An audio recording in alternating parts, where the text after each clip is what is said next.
There is a lot of buzz going around the Samsung Galaxy A52s 5G, an upgraded version of the Galaxy A52. This phone is quite a confusing choice for the users who already own the Galaxy A52 4G or 5G and also the ones looking forward to buying a new one. I am gonna put some facts about the A52s 5G here in comparison to the A52 4G and 5G to clear all the confusions that you guys may have. While I explain everything in this video, it would be highly appreciated if you can subscribe to my channel. I'll cut it short and keep it straight to the point. The A52s 5G has nothing new except for the Snapdragon 778 chipset, a 6nm chipset with 5G capabilities. Rest is all the same on this one, be it the design, build, camera, hardware, software, display, and so on. So why is Samsung charging all that extra money then? Well, it's only because of that Snapdragon 778G chipset. It's quite a powerful chip. It misses the flagship territory by just a few points. I haven't got the A52s 5G yet, but I'll tell you how the Snapdragon 778G will improve this phone, and before that I'll explain this chipset a little bit. Snapdragon 778G has a Creo 670 Prime core clocked at 2.4 GHz, 3 Creo 670 Gold cores clocked at 2.2 GHz, and 4 Creo 670 Silver cores clocked at 1.9 GHz. In comparison, the Snapdragon 750G has 2 Creo 570 Gold cores clocked at 2.2 GHz and 6 Creo 570 Silver cores clocked at 1.8 GHz. The Snapdragon 750G, the chip used in the A52 5G, is based on the 8nm fabrication process, and the Snapdragon 720G of the A52 4G, well, it's got Creo 465 Gold cores clocked at 2.3 GHz and 6 Silver cores of the same clocked at 1.8 GHz. The GPU here also makes a huge difference. Snapdragon 720G is accompanied by the least powerful GPU, the Adreno 618, among these three phones. The 750G uses Adreno 619 GPU and the Snapdragon 778G uses Adreno 642L GPU.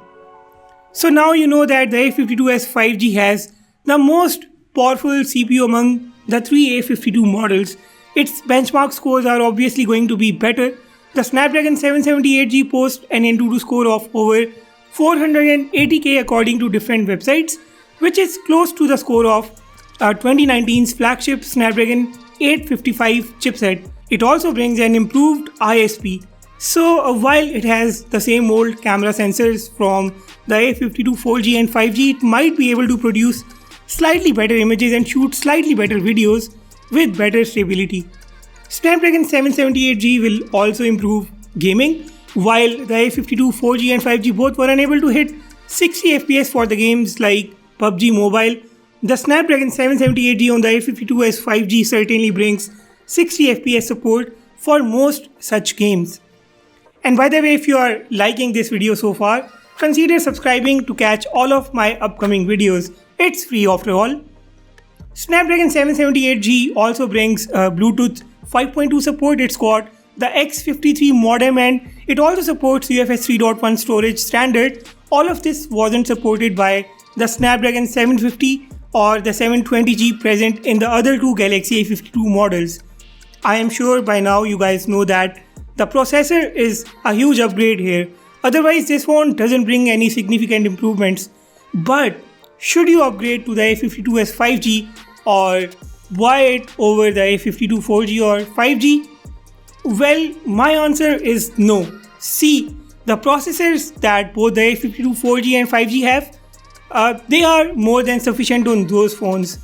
There is definitely a performance difference, but then there are devices offering flagship chips like the Snapdragon 870 carrying a smaller price tag. There is no point in buying the Galaxy A52s 5G just for the sake of a brand new chipset when the overall experience is going to remain the same. The A52 4G, the one with the 90Hz screen and the least powerful Snapdragon 720G, still makes the most sense here because of its price tag.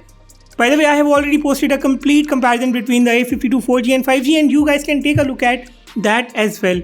So as long as the 5G connectivity is not mainstream in mass consumer markets, the 5G variants are not going to make sense, and I think we can still skip these options. The 4G phones are good for at least a couple of years.